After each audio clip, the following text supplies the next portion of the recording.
Okay, welcome everybody. This is the Monday, March 3rd, 2025 Finance meeting. Let's see, code order, discuss, let's go right into discussion. I think we have to approve the minutes, but I don't see that on here. Oh, there were no minutes, were there? Thank you.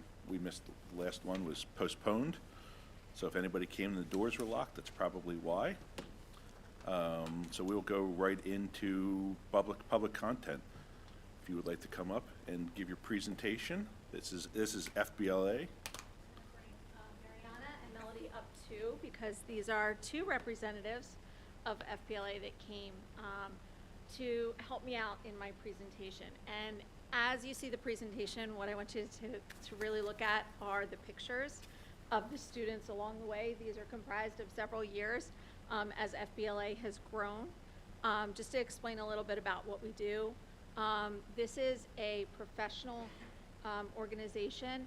We are a chapter. This is not only a national organization, but an international organization where students are working in professional areas to compete against people locally, regionally, in the state and nationally. I would like to give these two just a moment to speak about their experiences before I get into exactly everything that we've done. Mariana's going to be a little on the spot here because her event this year is impromptu speech. Ah, very nice. She's representing us at States for impromptu speech. Hello. Can you come closer to the mic, please? Yeah, sorry. Hello, my name is Mariana Opiola. I'm a current senior at Quakertown High School, and I've been a member of FBLA for the past 2 years. My first meeting, I remember, was at the end of my sophomore year, and my friend Maria, our current president, brought me up and was like, hey, do you want to come to this meeting after school? Because we're allowed to bring friends today. And so I was brought in really randomly. I have no interest in becoming a big business person when I'm older. I plan on majoring in environmental engineering. So I was like, I guess. I didn't know really what it was. And I remember being at the end of the meeting, I thought it was extremely interesting from the different events that we plan and go to, from attending Kalahari or attending States, which I'll be attending in April. As Ms. Frisch said, I got second place in the district for FBLA, our district, for impromptu public speaking, so I'll be attending States and hopefully possibly getting something there. But I remember at the end of the meeting, Ms. Frisch was like, would you like to join? And I was like, sure. I was on the spot, but it was one of the best decisions I've made. It has brought me a community that's amazing, and it's also shown me that I possibly want to major in or minor in business as an engineer, because I think it would be extremely helpful. Not only is it a club about business, but it's a very holistic club that encourages students to obviously public speak, but also just learn about different things. And this is Melody. She's also an FBLA member. She was a member of a team that won our first chapter level award last year in business. And so she competed along with two other members to create a presentation at the state level. So she was one of the ones that was picked amongst all of the chapters. They pick 25 to present, and she was one of the groups that was picked. Hi, I'm Melody, and I'm a senior at Quakertown High School.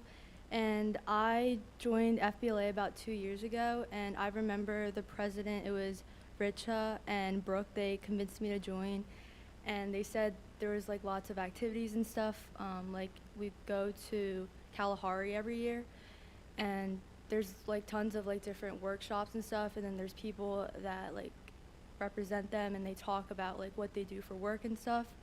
And I wasn't sure like what I wanted to do when I was going to college, but then FBLA like led me to just different aspects of business and stuff, and now I'm going to be majoring in business administration finance. So More business degrees are handed out than any other degree in all of the college degrees. So anyway, FBLA has 200,000 members across middle and high school, and then also college level. I'm going to go back. This was one of our events. Sorry, the picture here is one of our events that we did, taking a tour of the PP&L Center. We visited with the advertising team, the marketing team, the hospitality management in the PP&L Center, toured the whole facility to see how the business ran before we enjoyed a game. We've done that 3 times. And then this is, and again, I'm paying attention to the pictures because these are what our students are doing and getting out of it. This is Richa. She ran for state office. She ran for the state treasurer. She had to get up in front of 8,000 people and give a speech on the role that she had as treasurer and what would make her the most successful treasurer. Unfortunately, she did not win, but it took a lot of courage to get up on stage at the Giant Center and present in front of all those people. So FBLA prepares people for career orientation, and it's not just business. We have public speaking, we have healthcare administration, computer science, website design, various coding, various areas, and then traditional accounting, marketing, sports and hospitality management, economics, and all of these areas. On top of that, we work together as a chapter to create business plans and come up with ideas on how to run our chapter. Okay, this is one of our pictures from states last year. Our competitive events, they build business and leadership skills, working together, networking. During our conferences, students participate in workshops. They also participate in presentations from colleges on what colleges are expecting out of students, how to better prepare, how to market themselves after college, and then what the market is looking for. All of the events at the state level are judged by industry professionals. So when they're going and presenting themselves, they are presenting themselves to industry professionals and getting feedback from industry professionals. They also provide scholarships for our students. We had students in accounting receive a $750 scholarship from Johnson and Wales. At the national level, which we have gone to the national level for accounting, it's a full ride to Johnson & Wales if you win FBLA for accounting. So there are benefits for that. Some of the real world experiences, they take objective tests. Some of the areas are just objective tests where they take a test and they study for these tests. These are areas that they may or may have not had in their education, areas of interest. So it could be, so our accounting test is an objective test, but then there's production tests like spreadsheets and also Microsoft Office related things and website design where they'll create something that has to be presented.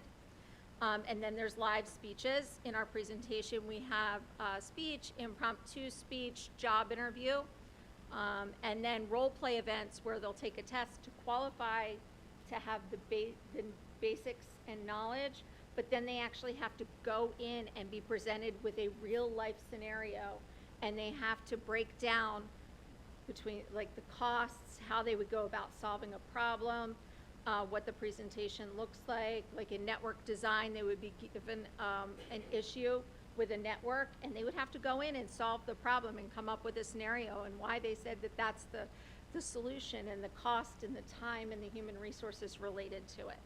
So there's several different ways that they compete. They also have partner programs which students can take part in throughout the year, a virtual stock market game. They have a Life Smarts Challenge that talks about running a business, also running personal finances.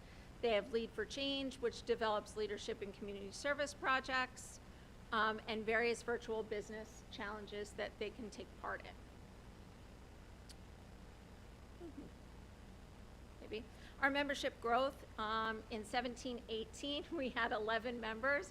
We're up to over 40 members this year, and it's only growing. We're getting a younger and younger population, whereas when I first started, it was mostly juniors and seniors. Now I'm getting many more freshmen and sophomores that want to get involved in this professional organization. Do we have a middle school chapter or? We do not group? have a middle school chapter. I did approach some of the business teachers about having a middle school chapter, and I couldn't get an advisor to take interest in running a middle school chapter. So, I mean, I would love to help get a middle school chapter started.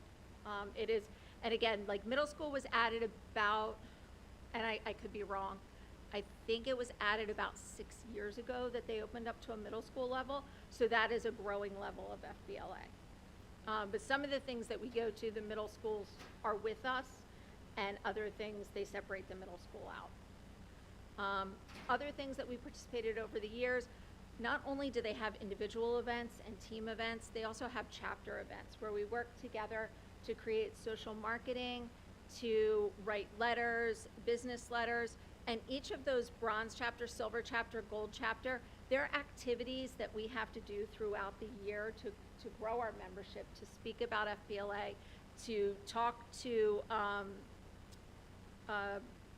leaders like Craig Statz, to have them express how important career and technical education is and business. So when we received those, went from gold to silver, or I'm sorry, bronze to silver to gold, we have accomplished more things to grow the chapter and share the knowledge of career and technical education. We've had regional, state, and national recognitions every year. We've had regional officers. Right now we hold last year, I apologize. We held 2 regional positions, which ended in November of this year. We had the regional secretary and the regional treasurer.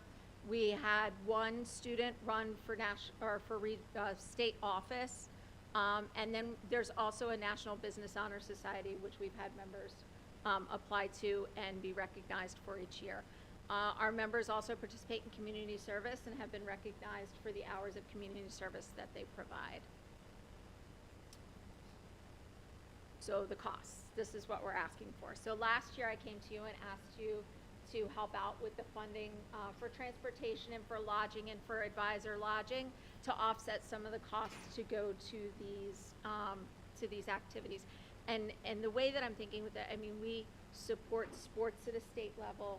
We support other organizations at a state level. So what I was asking for was some support to get our students to the state level as well. So these costs, there are dues and registration, there's transportation, lodging, meals, and project supplies. What I'm asking for, this is similar to what I asked for last year. Our students pay their dues. It's $16 to be part of the chapter. Students are responsible for their own dues. At our state leadership workshop, which is, during that workshop, the students develop their leadership skills. They understand what goes into the leadership levels of FBLA. We took 16 members last year and 16 members the year prior. Students were funding their own way. The only part that I asked for the school to support is our officers to go for officer training. That runs about $1,000. The rest of the students that have gone, they have all been self-pay, $218 to attend. And then also the advisors to go. At the state leadership conference, that is where we compete at the state level. The registration is $108, which all of our students pay. And then last year I asked for up to $7,000 of funding. That again covers the advisors to go. It helps cover our transportation costs to go to Hershey for 3 days. So again, last year I asked for $11,150. Our membership is slightly higher, and inflation has caused registration to go up just a little bit, and then our regional registration has gone up just a little bit too, due to inflation. So this year I asked for $12,500. And again, the students cover their registrations, they cover their dues, they cover any of their project expenses, and any like meals that they eat while they're there. And do you do fundraising on top of that to help defer some of that cost for the students? We've been doing fundraising. Again, many of the members of our clubs are in both sports and other organizations that also fundraise, and fundraising is very competitive in the Quakertown area. But yes, we do fundraise as well. And again, like with our membership increasing year to year to year, the expenses will get higher. And again, I don't expect the district to continually support, as our club gets better. But to cover advisor expenses, in the past, prior to last year, our fundraising was even covering advisor expenses to go and be housed there. So, just trying to make it comparative to some of the other organizations that get supported. Okay, I'll You wanna go start. first? Sure. Go. So, I believe groups like this, or activities, or clubs, what do you call this? How does this classify? Here's another thing that I push for. Right now, FBLA is listed as a club. There are activities as well. Activities, right now, under our current district, because I've been asking this, activities, and I don't know how the designation of activity versus club happens. I know that the rates at which advisors and things like that are paid, there is a separation. Activities are usually musicals, bands, TSA, and then like sports have their different like coaching categories. Clubs, National Honor Society is an activity, class organizations, student councils, they all align under the activities. So some of the expenses are different in the way that they're handled.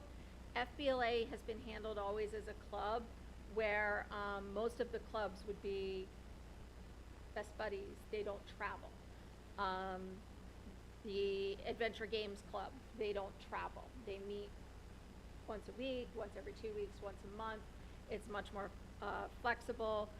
Some of the other clubs would be the fishing club, or things that meet locally. They don't travel, they don't do overnight stays, and they are definitely not professional. They are more friendship building, community based, like-minded activities. This is a little bit different. It aligns more with our career education. We do travel to Del Val to compete, then we travel to Kalahari for the leadership, we travel again to Hershey for states, and then we have traveled nationally. COVID kind of changed where we were nationally. The first year pre-COVID, I took 5 students to San Antonio, Texas for a week. So that could happen again. It just, many of our national qualifiers recently have been seniors that were doing summer programs that interfered with them going to national events. So yes, it's a club. It does align more with an activity.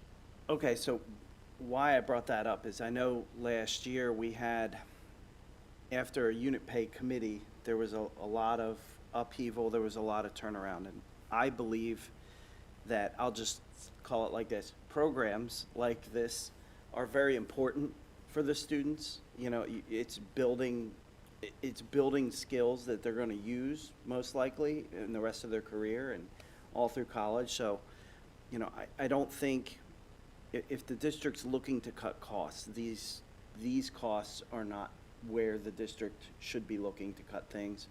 And I believe that these are things we should be investing in, so I am all for moving this to the board with the request that you proposed. Good. That's good. Okay, now my 2 cents, Hard question. not hard. I'm going to echo what Mr. Spear said. You know, with National Honor Society and TSA and everything that you mentioned being activities, I see this as an activity. You're not classified that way. I don't know what it takes to be classified that way, to be quite honest with you. But I see organizations like this, they should be an activity. You know, we had spoke before how much time and effort you put in, you know, way above and beyond probably what you get paid as a stipend for a club advisor. So I'll just put that out there. We'll have more talks about that behind the scenes, and with your help, we'll see where we can get that. How many advisors go on the trips? So for the first couple of years, when I only had a small amount of students, it was just me. I do have one other business teacher that works with me, Gail Quinton. Okay. She's the other advisor. It's just the 2 of us. And when you go on trips, I just want to make sure that you've given your boss, whomever you report to, enough forward knowledge or forward scheduling that you're able to be covered while you're not in school, because that was definitely a problem Yes. with a different activity. Yes. So just, So both Ms. Quinton and I, I've, yes. Yes is good. Yes, I'm always. yes is good. I mean, Do you it's- also need a it's- male teacher, though, for when you have male students with you? We do not take a male teacher. We do have, again, as an organization, we have all of the chaperones from all the schools are other teachers as well. We have rules and guidelines for how we work with students because they are overnight trips. We do have check-ins. We check all the rooms in the evenings. Students are not allowed in each other's rooms. We make sure they are where they're supposed to be every night. There are security guards in all of the halls. That's what makes some of these things so expensive, is that FBLA does take a lot of precautions to make sure that all of our students are safe. And then I would ask you just to think about the types of students that we take on this trip. It takes a special type of student Understood. to want to go above and beyond and learn about business and professional activities outside of school. So although these are the majors that they want to go into, they are going above and beyond to be competitive and take on leadership opportunities. So I'm very particular about making sure that the students that I take represent Quakertown in a very professional way and that we're all safe when we go. It's great to hear. So I'm going to argue against myself a little bit here, and this is the part that is not so nice, I guess. When it comes to lodging, lodging for others other than the advisors, a few of us were involved with TSA, and the lodging for the students was not included with that. So I know the state leadership workshop, I think that the students pay for that lodging, and you're asking for the lodging for the state, whatever SLC, I'm sorry, is, I can't remember the acronym off the top of my head. Leadership Conference. Thank you, Steve. The leadership conference, so I guess we need to try to figure out, like, you know, what's the policy, right? And I don't even know if we have a policy. You know, what should we cover as a district? What shouldn't we cover as a district? So you mentioned that, and I'm sorry, I forgot the first speaker's name. Mariana, thank you. You're going to the state conference. I'm going to put you on the spot here, right, for impromptu speaking. So I think this is a great exercise. This gives her practice, right? I would like for you to explain to me why you think, and there's no wrong answer here, why you think that lodging for FBLA should be covered for a student. Well, as I'm going to the State Leadership Conference, it is in Hershey, and I'm not able to necessarily drive up and down because my competition is an in-person competition. I have to drive there and I have to drive back. And there are also other activities going on during the 3-day conference, from attending workshops, networking events with other peers and also other colleges in the area. I'm a current student at Lehigh as well, and I met a professor at Lehigh at the regional conference last year, and it was extremely helpful in getting me and letting me learn about Lehigh as a university. If I wasn't able to lodge, I wouldn't be able to attend this 3-day event at Hershey. Okay. It's as simple as that. I don't think driving down and back is necessarily worth it. I'm a very busy person. I have a lot of other extracurriculars outside of school, and it's a very time-consuming activity. And I think that lodging is really important to that. Awesome, thank you. I think. I will say that we are not extravagant in what we do. Our students are 4 to a room. Yep. It's very inexpensive. As advisors, we don't get our own rooms. That would be so nice, but we do. We both share a room during lodging, and we try to cut costs as much as possible. We take the smallest bit of transportation. We don't drive people back and forth. I mean, we are really efficient in what we do. Students pay their own meals while they're there. They pay anything extra while they're there. She had my blessing. Well, you're good. Very, very well done, by the way. Thank you. Yeah, I'm good to move this on. Chuck, do you have anything? You guys said it all. I'm very comfortable with it, appreciate the extra time and effort, and I'm glad to see the enrollment grow. I'd like to see it even bigger.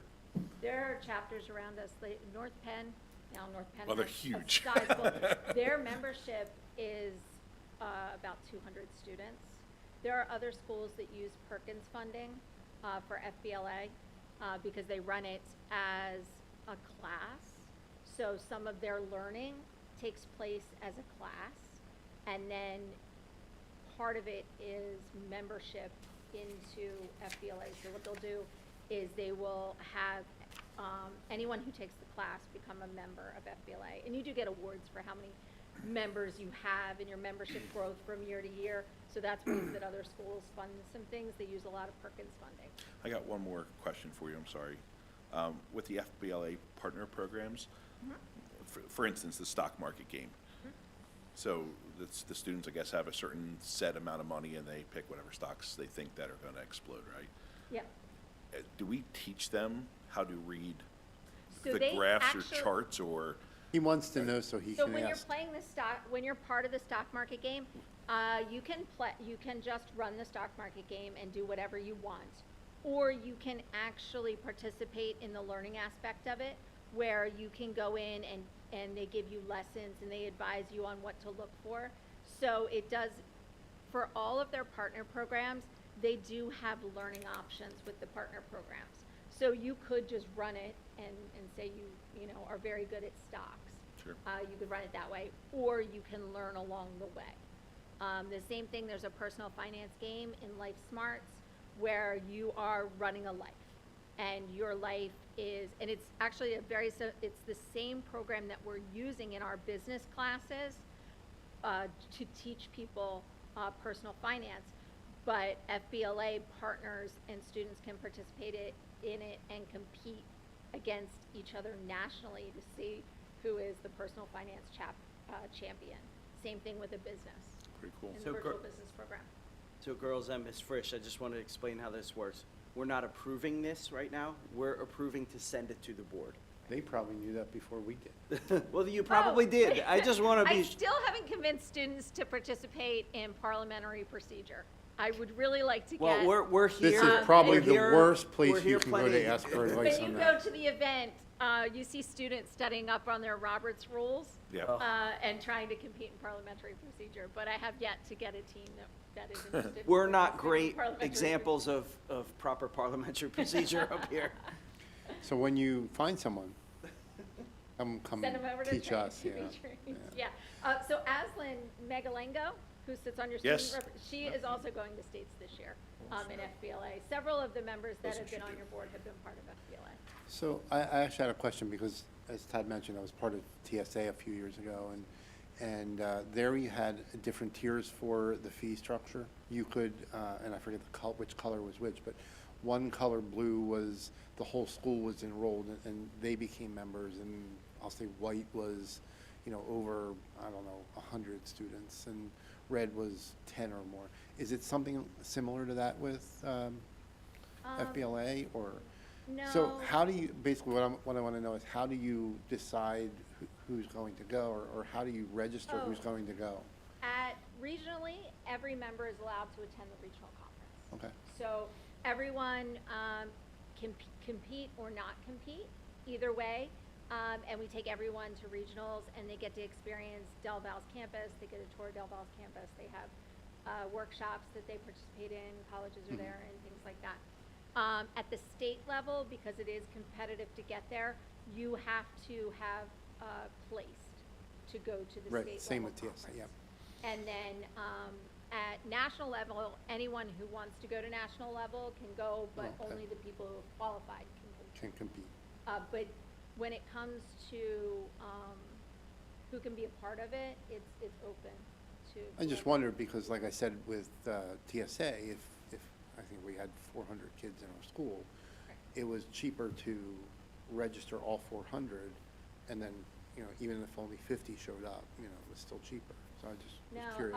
it's a per person. When they register, it's a registration, and then they get a card and they're registered, you know, Yeah. nationally, and that can be looked up on their college experience. Awesome. And then the college chapters they also, when you apply to the college chapter, they take into consideration whether you were part of a high school chapter. Very good, thank you. Does anybody else have anything? Thank you very much. Okay, and I would encourage your children to join. It's a fun organization. I talked to a lot of students and they said, we're not going to school for business or we're not interested in business, but it's not just business. And people end up doing things like job interview that pays off. They have to write a resume and a cover letter and then they have a job interview. You know, it sounds like a lot of people say when they're in high school, they're not going to school for business, but those business schools and all these big universities are still pretty full. So Yes. people may say that, it might sound boring to a lot of people now, like, you know, everybody's like, I'm gonna be a marine biologist or an astrophysicist. There aren't many of those that come out of school. There are a lot of business people that come out. But even, I mean, you still need a business background for almost every career you go in. Yeah. To understand, again, public speaking, how to interview, how to do the books, where to follow the money, how to do inventory, how to do all of these things. So even if they don't go for business, like healthcare administration, a lot of people who are going to school for medicine choose to compete in the area of healthcare administration because they have to learn about insurance and how insurance works and how medical billing works and the hospital processes and procedures. So even if it doesn't align perfectly, there is something in FBLA for everybody. Well, maybe they can research how to get Perkins funding. I have researched our how high to get, wait a minute, I have researched how to get Perkins funding multiple times. There are ways to get Perkins funding, but, I mean, there's a bigger aspect. I know that our, Tech school does. tech school has Perkins funding, but from what I understand, we could get Perkins funding if we had certain programs, like accounting could have a NOCTI test that they take, or, but I have researched Perkins funding You wrote it because I down. would like Well, to see, our fund business FBLA administrator wrote more. it down. That is somebody who had a business mind. Oh, I would definitely, I've researched it a couple of times, so I would definitely investigate Perkins funding more for Quakertown and incorporate more FBLA funding with Perkins funding. That's how a lot of schools get their funding for FBLA, especially the very large chapters that have 60 students going to or states and then taking 50 to nationals. They do it through Perkins funding. I went to North Penn, and if I remember right, I think we had an FBLA class. Yeah, I propose that too. It would be nice to have our business department have an offering where it would be kind of like a field study in FBLA where you would pick, because every test that they take has competencies. They have guidelines on things that they need to learn, what they need to know about, what's important to that area of industry, and it could be developed in a way that the students would have an independent learning experience in that specific area. And which if you would- can incorporate the personal finance stuff into that, you would probably be able to get that class real easy. If you can get the graduation requirements for personal finance in there. While you're at it, throw Robert's Rules in there. All right, No, Very I have good. lots of ideas. thank you very much. Oh, okay, Thank you. thank you. We appreciate your time. Thank you. Thank you. All right, I think just the last thing was the, in public content, was the revised district budget calendar. And you can find that on board docs. I don't think the finance committee has anything else, any new business? Nope. All right, can I get a motion to adjourn? And I'll second. All those in favor? Aye. Moving right along to the facilities committee, Mr. Shermer. Okay. This is the Monday, March 3rd, 2025 Facilities Committee meeting. First order of business is approve the minutes from the January 9th. We really didn't have a facilities per February. se meeting in February, although we were all over all the facilities several times. I'll make the and then in motion. here several times until midnight. I'll but- second it, yeah. So moved. All those in favor? All in favor? Aye. Done, okay. The first order of business, Rob, you want to give us a narrative on the roof warranties? And I know that there's a matrix. Can you make that, I don't know where you want to put it. Put it somewhere where we can get to it. Yes, Okay. yes. And let us know where that is, in addition to an email, just so we have it. It's in board docs now. Yeah, I know. Yes, in previous meetings here, I know some of the board members were inquiring about what we have for roofs, warranties, and brands. So we just threw together this little spreadsheet here, and I think the line that everybody wants to look at is when the warranty expires and on all of our current roofs and roof structures. So this is where we are. I mean, obviously, we have a couple that are out of warranty, and a couple that are within the next 8 to 10 years. We're gonna have a lot that are out of warranty. Not saying they need to be replaced, but depends. It could be like 6th grade center where it was out of warranty, and then the following year just sort of gave out on us. So this is just a big FYI here. Now, I know everybody's probably looking at QE here in the upper roof. It expired in 2013, and needless to say, I do not have any issues with that roof. But to keep in mind, it is a flat rubber roof, but it's actually pitched. So it's like 3-pitch or 4-pitch roof that drains to the center of the building. So there's no standing water on that roof, and I think that really helps us out. So, knock on wood, we're gonna be okay with these roofs for quite a while here. I mean, I do have some concerns with Strayer roof, which is a Garland. And, Garland has been very receptive. I mean, we had a meeting with the regional manager the other day and their repair guys, and they're on top of it. I mean, we did have, in the last year to date, approximately 40 leaks. But we're going through it. We're gonna take some core samples and see where we are, because I'm pushing, what deems a failure, where we can get a partial replacement and or a replacement. So I'm still navigating through those challenges, but they've been receptive. They've been working with my assistant Chris hand in hand, and they're in a good relationship. So we're going the right direction. I want to make it last as long as we can, but also not have it fail and be in a position that we're in with 6th grade center. I have a question. You brought up that the upper roof at QE is lasting, Yep. 12 years past the warranty here. I think your input, especially dealing with these roofs over a long time, will probably be very good when we get to the stage where we're doing design work for any new additions or construction that we have, just based on your knowledge of repairing roofs Yes. or getting them repaired. There's two things that's important. Design's good, but also maintaining and making sure that we're doing what the manufacturer says to do. Yes, I mean, And we've that's had. one thing that we do pretty well here. And that helps the life of the roof, and should there be any issues, we get covered, so. I know some of our roofs dating before I started were, the warranty, they have a 3rd-year warranty, but it might just be for the surface. The roof since I took over, I've done curb to curb. So everything is covered once you leave the ground, whether it's a flashing, a vent, a drain, a step flashing, a counter flashing, everything's included with that. So it's not to the point where you have, well, that's a drain problem, that's an internal problem. Or that's a flashing, that's a metal problem, which means a different contractor. So I think that's the best way to go. It's a little bit more money, but it's definitely worth it in the long run on the longevity of these roofs. Any questions? Input, questions? Yep. So, also district office appears to be out of warranty. That's correct. Locations for QE and district office, you didn't specify that. I'm assuming it's the entire building, except for the upper roof. So entire building less upper roof for QE? Correct. Okay. Correct. QE's lower roof, we did have problems with the counter flashings, and that's also is a flat roof. There's no pitch to that one. Why do we only have a year and not a date for TRUM and FSB? Is it just we didn't populate it, or No, it are should the be. contracts FSB differently? was just replaced a couple, 2 years or 3 years ago. Well, all the others have like an end date to the warranty. Those are just the FSB year. does, 2049. Well, he wants specific date. day and month. Oh, I'll have to look at that then.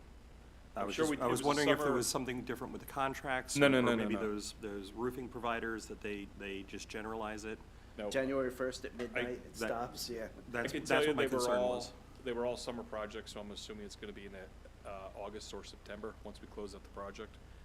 And just for clarification, FSB is the facilities building? That's correct. Okay, I made a leap of faith there. Yep. And then there's a couple others where it makes sense, 30-year warranty. Yep. Started on July 1st, ends on July 1st. There's a couple where it's a day off. I can see that contractually, just how they count it. The high school one had a couple that were like 12 or 18 days off in Yeah. that calculation, and I'm just curious why. I got these dates from the closeout documents from the contractor.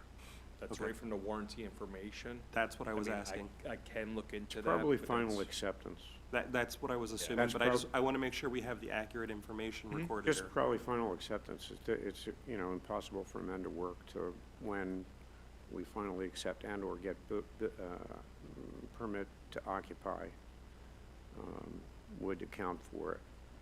And if we run into a roof fail 24 or 48 hours after the end of a warranty, considering how many roofs we have, I think we have a little bit of pull. Well, assuming we go with that manufacturer, which I do want to point out, the ones that are, you know, going on 12 years over warranty are Tremco, and there's only a handful of those in the district. Looks like we primarily do Garland or Carlisle. Correct. All right, I'm done. Okay, anybody else? The track throwing events. So we got, these are the quotes for the, essentially, I guess it's a change order from original approval. That's correct. I mean, as many of you know, we went through several different drawings. We met with different coaches, different ADs, different admin, different board members about, you know, relocating the track events to inside the track due to safety issues and flooding. Now, as you see here, we do have two proposals here in hand. Skepton was the GC of the multi-field over at the sixth grade center, and they gave us a price. It is a pinch higher by looking at it, but if you do the math, they don't have included in the electrical work, which was needed directional drilling to get electric underneath the track and into the track area for the starting gate. Previously, we were approved of $174,000 basically to do this project, but with the redesign and inflation of prices, the total price is $247,000 and $25,000. So it's a difference of $72,000 that we're basically asking for to complete this project. Sure. So, Rob and Dr. Friedman, one of the drawings we were looking at before had us redoing the jumping pit areas and the long jumps areas too. This doesn't appear to be doing that. This is just the throwing events now? No, long jumps are there. Long jumps No, are I mean, they're still there. removed. Yeah, they're moved, they're along the side. Oh, okay, that is new We then. actually, Okay. if you remember in context, we had redesigned many times. This iteration and this quote is actually, Just bring it up. Joe, could you bring this up from the agenda on the screen so the other board members can see? That one, straight down to, yep. yeah, so this was redesigned yet again to save additional monies, because the last design that we had was coming in at over $300,000. It actually doubled the cost of what we were approved. So then we looked at it again, and if you remember, the root cause of all of this is because our throwing events are behind the top arc on there into literal swampy land where people have to wear boots, like high water boots, to go get javelins and events of that nature. So through all of this, we redesigned. The one thing that Rob just mentioned with directional drilling, if you've ever seen our track events, we've constructed a makeshift structure that hangs over the track so the cords can go up and over, because you can't put cords obviously on a track. So this would alleviate that, and you would have outlets on the infield, which should be required, even if we didn't do any of these changes, or should be done. And the wire bridge, you believe in itself is probably a safety issue, correct? Yeah, I'm not So comfortable with this new drawing, we're confident that this is, I don't even know if there's such a thing, a PIAA approved, and also it's not going to cause any safety risks No, to the we- participants or anyone else. We work directly with all of our coaches as well, that not only have been coaching for a while, but do things locally, regionally, statewide, and nationally, and so they all feel very confident with this design as well. Is there a PIAA approval process that we would have I to? don't believe so. Okay. Keep in mind also, we are one of the few school districts that has a standalone track. Most have a track that surrounds their football field. So we have a unique situation which most definitely will probably bring us events, either suburban one or regionals, and probably club events, much like we have soccer and baseball and things of that nature. And one more question, I guess this is probably more for Rob, since he was here longer. We haven't had to put a lot of money into this track area for a long time, have we? It's pretty much, we resurfaced it, we did it, and then it's relatively self-sustaining. It's been going for a while. Correct. It was resurfaced in 2013. We resurfaced that. Now, the only thing is, I mean, how far do we want to go? Like, do we want to pull conduit for lights in the future? Do we want to install bleachers for the future? Do we want to replace the fence because the fence is getting worn? I think we start with the basics so the kids can use, the kids can be safe, and maybe down a year implement, stage approach on it. Well, we talked about bleachers in your capital plan, didn't we? Sure. You talked about them. So, I don't know what I I was gonna think, say. I think we have to do the electrical. I think we have to do the electrical. But we also have to keep in mind, because we talked about this, and it's not a small number. Track is no different than any other one of our spectator sports, so we need to think about the bleachers at some point. And what about, We're thinking about a lot of balls in the air, and I don't disagree with you. Absolutely. If we get the throwing events oriented the way that we want, and we get the electrical, and I think running the wires overhead is not smart. We fix that. I don't know how long we've been doing that, but we shouldn't. Well, and And- retrieving javelins from the swamp, too. Or is- yeah. We finish that, and then we take a look at the bleachers and the other things, and this gets us right, and we can digest some other stuff as we move forward. It's not that I don't want to do it, but we have a lot of stuff on our plate right now.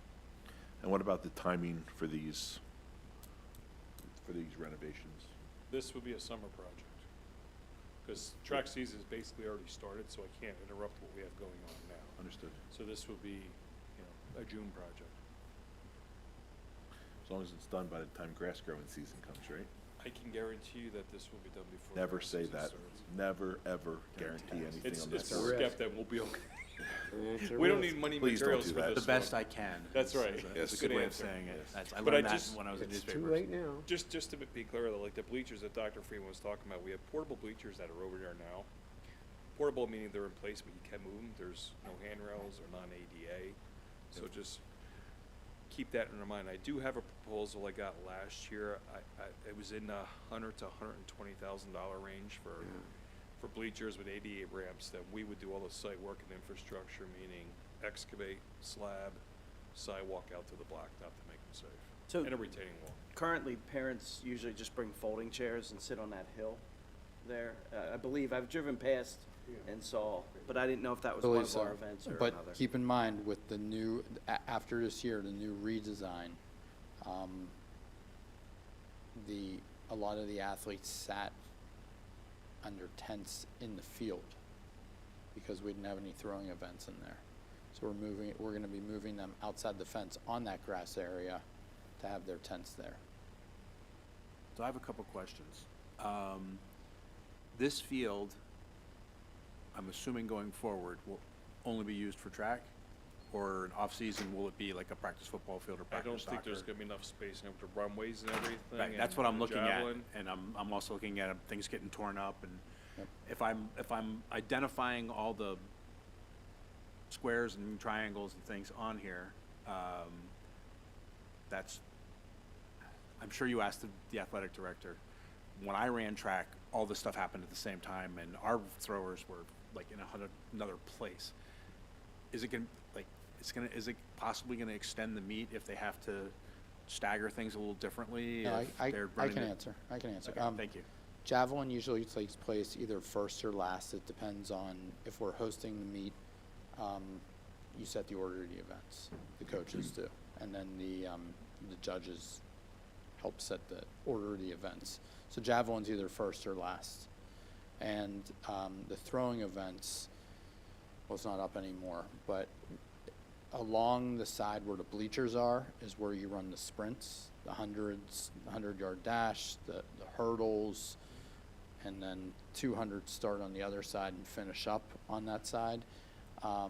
We put discus on the far side, closest to QMB. We put shot put on that side. So you can do multiple events. You can do jumps and shot put and sprints. I mean, multiple events are happening at one time. The throwing events like discus and javelin are spaced and timed where no one's going to be in the line of throwing, if that makes sense. Okay, I mean, I figured you guys had done it already. You're not, weren't waiting for someone like me to come in and say, Yep. the meet's not gonna be another extra half an hour or an hour long. I'm sure they figured that all out before. No, but- Because others have done it. I will also tell you that in a lot of ways it'll be a time saver because, and as they should, in high school, kids do multiple events. So if someone is at a throwing event way over here and they have to run back to participate in a relay or something, everything's self-contained, so it's more compact. Yeah, we had, back in my day, we had that issue because Yep. I always had to wait for everyone else because I was a jumper, so because you can wait for those. But we had a javelin thrower who also ran the 400, and we had to wait for him, like we always had to delay certain events for him to come all the way back up from where they ran. And looking at this, I think now that I'm looking at it, it makes a little bit more sense to me. So the shot and the discus won't be in the same area. They're not that square. No, they're, So the they're- triangle on the top, to me on the top, is the discus. I'm trying to figure out where the the two focal is, quite corners, honestly. one is discus, the corner, Bottom right corner. I'm doing it without Top looking. one is shot put, if you're looking at that. Up here? The top on the right. Yep, that's shot put. If you come straight down towards Okay. the little sand pit, that would be discus. Okay. Yeah, because Shot put. that's shot. That's discus. Okay, and then these are long jump and pole vault? Yep. Pole vault's over here somewhere? Joe, could you get it back up on the screen? Sorry. Here, I can show you real fast. So if you, okay, wait till Joe enlarges it and I'll show you guys real fast, I'll walk you through it. So if you look at the curve at the top right corner, that's shot put. If, on the right-hand side, that's the, closer to QMB. And the left-hand side, those are where the bleachers are. You see those bleachers, and that's the sixth grade center on that side, on the left-hand side. So upper right-hand corner there, that's shot put. Bottom right corner, that is discus. The center is javelin. Along the side is long jump and triple jump. And then the top arc, right there, that space, that's high jump. And then additionally, that is also pole vault. And I can just show you real fast.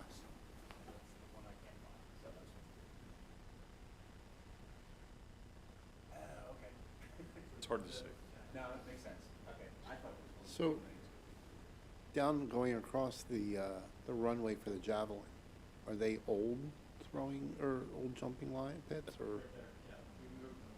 So that's what that is, those are just the old ones? We moved them because we could extend them, and then for sight lines, Right. spectators, your watch. Right. So those are just the old ones, okay, I was confused about that. These are kind of beat up, and so Rob and I talked, Yeah. this was a much better orientation. I'm sorry, one more time, which one's the discus? Discus is right here. Okay, and are they gonna have, Do we do it? like a protective, kinda like the Cage? baseball field cage thing? Okay, I had a friend got hit by one once, that was in the middle of a field, that's why I'm asking. We'll have a cage here. And keep in mind, the sprints Yes. are right here. On that side, okay. That's, and the 200 starts here and goes, so that's why we put discus down here. And you want to show them where you want to tunnel the wires through to, or what side? So right here is the starting line, starter's table.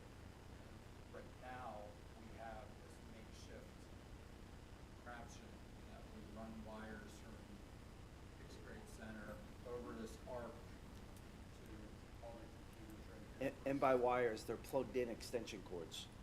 Yeah. Multiple.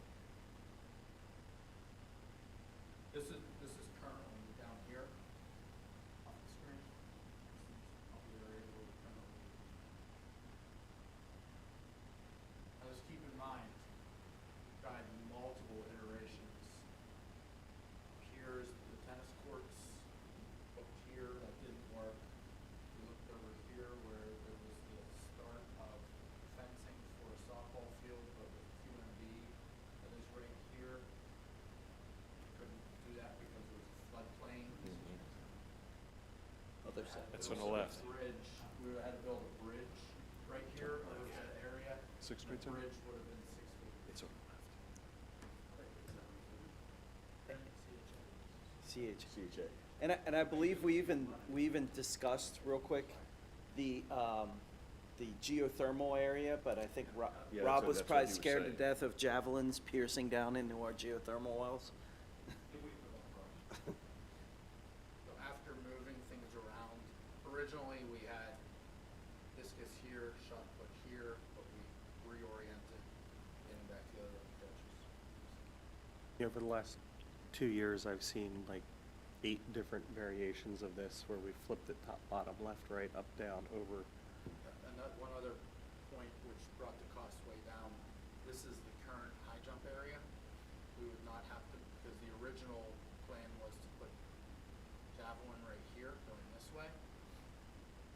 And we were gonna move the high jump area down here, and to lay all of that track service, it ran the price up, and we knocked the price down close to $100,000, keep orienting everything. And again, this is all, we already had some money budgeted for it. This is a $70,000 change. We had 174 change already approved. So after all of these iterations, the iterative process, this is really a nice layout. And the nice thing also, which helps us to host a lot of meets, we have an 8-lane track as opposed to a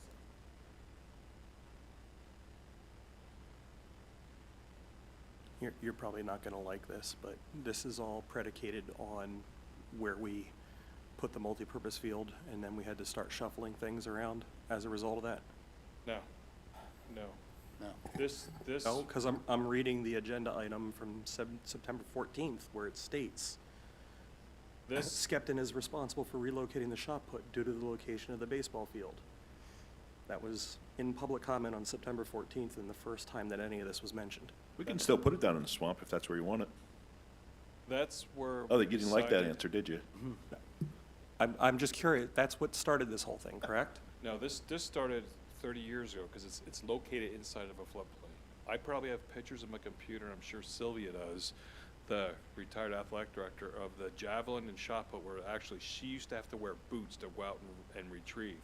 We couldn't even paint the vectors on both of those events because it was underwater. We used to have stick flags in the ground. That's where all this started. when It- we built a That's multi-purpose. why I'm seeking clarification Yep, here on when we what built started a this. multi-purpose field, that just, I don't want to say compound, it probably did compound it because now we're grabbing all the stormwater comes from the parking lot, from the field, comes out that way there. So we've exacerbated the issue that was a pre-existing issue. This was pre-existing forever.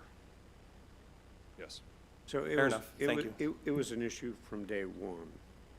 The multipurpose field didn't help things. Correct. It was still gonna be pretty much a lousy space to run. Yeah, thing I the can way just it tell you, this was. predates me, and everyone that I've spoken with said It's a that, mess. It was a you mess. know, this wasn't like bad to worse, this was like worse to even worse. So the situation was pretty bad to begin with, and the multipurpose field, you know, just, I don't want to say it, you know, increased the issue, but it didn't help it. I would say it was worse to most worstest. I'm just trying to think of, It all That predates word me. you were looking I'm just for.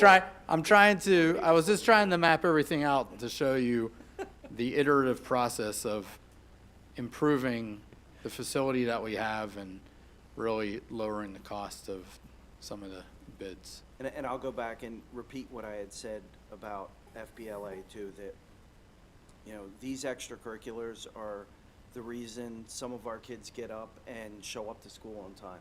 You know, I believe that they are really important, and especially this track, we have not had to invest much in these facilities since 2013. So, you know, I'm all for this, and The last thing I'll say about numbers, historically, and I don't have the numbers in front of me, I can easily get them, but track usually is one of the biggest sports in any district. A lot of boys and girls come out for track because there are so many different events. And you know, if you look at what we have invested in since 2013, in 2018, we built the QMB fields. You know, since then, we've also built a multipurpose field. We've invested, since then, I believe, a couple different times in Alumni Stadium. And, you know, now, I guess, and we have also redone the surface on the indoor track and put new bleachers in the gym. So, you know, I think these investments are worthwhile investments, and like I said, they're very important for the students, so I'm okay moving this to the board agenda. Yeah, I would recommend that we move the number, including the allowance for the electrical work, forward to the agenda, if you guys agree. That's the Skepta workshop. Yes, sir. I agree. I agree with Mr. Spatafor that that's what we should do, and really, common sense, that's something we should do. Just to make sure that we leave enough of an area to pull if we need more lines. Don't pull a half. I will Put pull, an empty conduit in. I will pull probably 2 or 3 extra conduits. Right. Yep. Always have more than you need.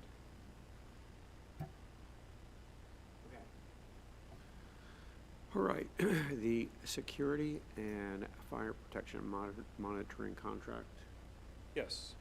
Every year, this time of year, I send out emails to all my contractors or subs regarding yearly contracts, whether it's a contract proposal or an agreement, just for some of it PM work, some of it's state mandatory inspections, so forth like that.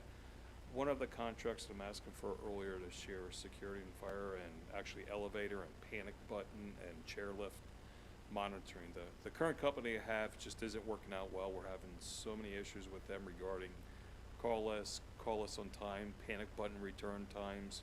So I've been working with security service. They actually monitor 4 of our buildings, and I want to implement them in the remaining buildings. So this is basically their contract for, you know, if I can get approval on that in the next board meeting earlier than normal, because they have some work they have to do, so I can implement that work now before and then start this contact on July 1st of 2025. And what's the cost difference? From the current contract, Yes. I have to get that. I believe it was like, this is actually cheaper. This is like $7,000 cheaper than what we're currently paying. Then I would say that if it does what you need to better and it costs less money, I would have no problem moving this to the regular agenda. Yep. Once I'm I good put with it that up as on the well. regular agenda, I'll have both what I'm currently paying compared to what this will be. And I would also ask that Jeff take a quick look at not only the master agreement, but the rider as well. 'cause Absolutely. And I have time for this, but at least I know after, should get approved, I can let Jeff work on a contract, and I can start implementing some of this work that needs to be I would move it, finished. but again, make sure that Jeff takes a gander at it, make sure there's not anything. Very good. Questions? Okay, high school scoreboards.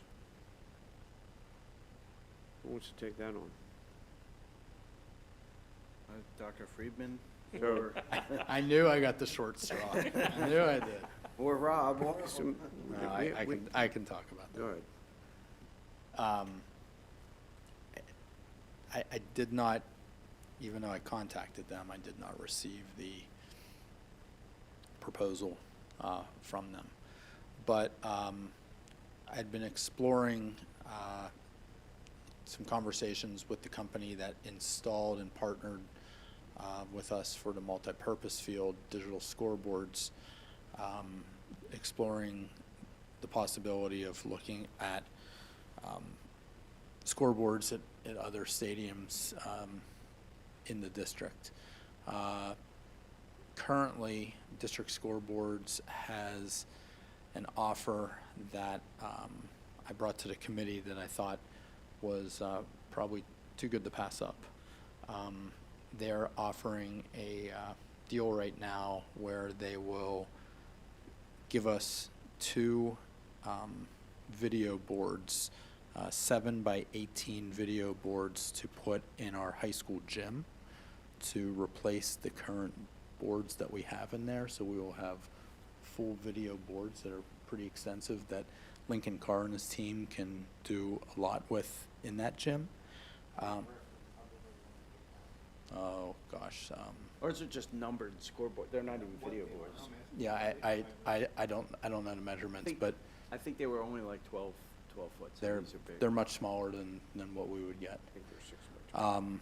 So there would be no cost, no strings attached. I'll get that. I'll get that for you. In exchange for that, one of the things that drives revenue on the boards is advertising. So the advertising would be a 75-25 split. So we would still generate revenue from advertising, but they do. But we get 2 video boards installed for, at no cost, and then it's a 75-25 split. Do we Now, have- on that advertising, do we have authority to approve? yes, we have final say. That would have. So when I started this conversation last year exploring this, they did not have a full-time employee in the area, but they now have a full-time salesperson that sells advertising. If we give them the companies that we want them to reach out to, we essentially, control who's on that board. They said maximum, you can have 35 slots for advertising on that board, the way it rotates through. Is that just during events, or is that throughout the day? So in the gym, I don't think there would be advertising during the day because most people that have video boards inside high school gyms actually use it, incorporate it into the curriculum for exercise videos, or even at practice when they, will run through plays like in basketball or volleyball for boys and girls. So it becomes an instructional tool as well during the day. I mean, I suppose you could, I guess, run advertising, but it would only be for students and staff. Now, at the multipurpose field, which we're going to start doing once we get things back up and running there, if we sell advertising space on there, which, you know, we would like to do to generate revenue, we could keep that on and run advertising at any time of the day, you know, until a certain hour. But they approached me with this. The former superintendent of Whitehall, Bob Steckel, recently retired from superintendency in December and now works for Digital Scoreboards full-time. So he approached me with this opportunity, which I wanted to bring to the committee because I, you know, of all the things I've talked to them about in a year and a half, you know, close to 2 years, I thought this is a no-brainer offer that we should seriously consider. Can you find a downside? Honestly, I can't, because we're going to get these boards and we will continue to get revenue. We're not putting any money into obtaining these, and we're going to get 25% revenue on top of it. So the only value that they get is the 75% of the revenue cost? correct. So They're gonna give us 2 boards to put wherever. They're In the gonna high get school, too. 75% of whatever the revenue is. And for that's 10 all. years. For 10 years. I don't know. But there's no cost to us. I'm of the opinion that if it sounds too good to be true, it usually is. Well, I'm So sure we'll get it skeptical, reviewed yeah. by legal, but the only other thing that I would ask is we just saw for the board for the multipurpose field, we have to pay like a $6,000 a year, you know, access fee for their cloud-based thing. Yep. ScoreVision, yeah, I believe that would probably still come into play for this inside It would. board. So, So I got some clarification on ScoreVision, because I know Mr. O'Donnell had a question at the last board meeting. ScoreVision as of January 1st, which I didn't realize because we were locked into the price, ScoreVision has gone up nationally to $7,500 a year. Since we had done business with them through the multipurpose field, we're locked in at the $6,000 rate.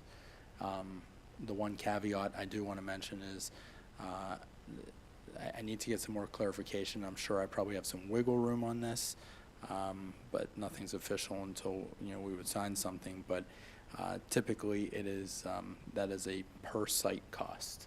So if it's $6,000 for the multipurpose field, and it has to do with cloud storage per video board or area. So the scoreboards, though, would work without the software? They would function as scoreboards without the software? As I mentioned the other night, technically yes, but as Joe explained, they could not do anything remotely. They would have to, well, and since they would be doing the advertising sales for it, I believe we would probably need that then. We couldn't just have local access, and I guess unless they FedExed us thumb drives every time for the Lincoln new Carr has advertisers. really incorporated this into his curriculum. He did all the, for the 3 sports at the multipurpose field, field hockey, soccer, and baseball. He did all of the student athletes video footage for that in the TV studio in the high school, did that remotely. But if we didn't have that software, they would have to plug, and Joe, correct me if I'm wrong, they would have to, I don't know if they would have to hardwire, but they would have to be on site at the multipurpose field doing all that work and all that editing work. But at the on end of site. the day, if we were just looking at that as a scoreboard, that would still be a scoreboard without all the video bells and whistles. That would be a, You can do. They Yes. wouldn't do it. Can do that. Just making sure I understood the. But yeah, but But they that's- probably wouldn't give it to us for free if they couldn't put advertising on it. That's the whole. See, and that's why I'm asking the questions, 'cause No, I know. Well, that's the angle, right? I mean, they get the advertising revenue.